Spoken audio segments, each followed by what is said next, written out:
My name is Dr. Renee Munoz. I'm the Director of Sponsored Research at Franklin and Marshall College in Lancaster, Pennsylvania.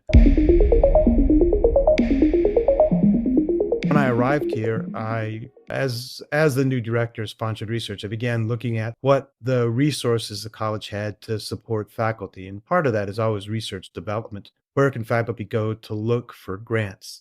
And the service they had was one that I had used previously and was familiar with, and had not been very happy with it. And so I began investigating other systems for providing that information, for helping me look for grants, and for helping the faculty look for grants as well. And yeah, there's Pivot is out there, Grant Forward is out there, and at that time, Atom was pretty new. I think they were within the first year of their release, and so because it was new and because it seemed like an interesting platform, I began to look at it at that time, and was pretty pleased with what I saw, especially with regards to how digestible the information presentation was relative to some of the other platforms. It's a very clean presentation of information, first of all. So it's very easy on the eye, and it's very easy for me or for a faculty member who may not have all day to do this to quickly scan through what's available. So the presentation, the layout is very clean. The range of opportunities seems fairly similar across these different platforms, but it's how quickly you can find that information, how quickly you can digest it, and how quickly you can disseminate it are what's important to me, because I've got to get this information out to other faculty in easy to read lists. For me, it honestly comes back down to how quickly I can find and digest that information and how easy it is to share. So the faculty who've used it have been able to set up these automated email notifications for funding opportunities.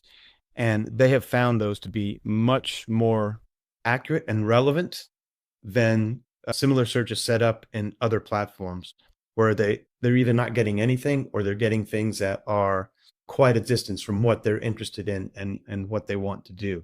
So I began using Atom a bit more intensively when we were under threat of losing some of our federal funding because of changes in the priorities at the NSF or at the NEH, for example. And so we did end up losing an award, which was to one of our political scientists, and their award came from the NSF in the Social and Behavioral Sciences Division. And it's a really competitive division. And her work was not just her own. She was actually collaborating on this NSF-funded project with colleagues in 4 other countries, in England, in South Africa, I believe, another colleague in New York, and one elsewhere as well. And so it was vital that we try to find funding to support that work so that entire project could continue. And so I shared Atom with her. We did some looking, and she found a couple of programs, one through the Sloan Foundation and the other one through the Russell Sage Foundation. We sort of worked on this together that could potentially support that work going forward. And so that was, we found out in enough time for it to begin to put together a letter of interests and to contact the foundations.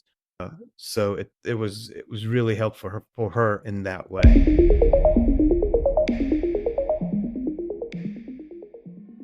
So if you are like me and you are at a PUI or a pretty small office, basically my office is me and a couple of students, but it's a lot to manage for one person. So if there's a way for me to make the operation of the office more efficient, then that's what I want to do.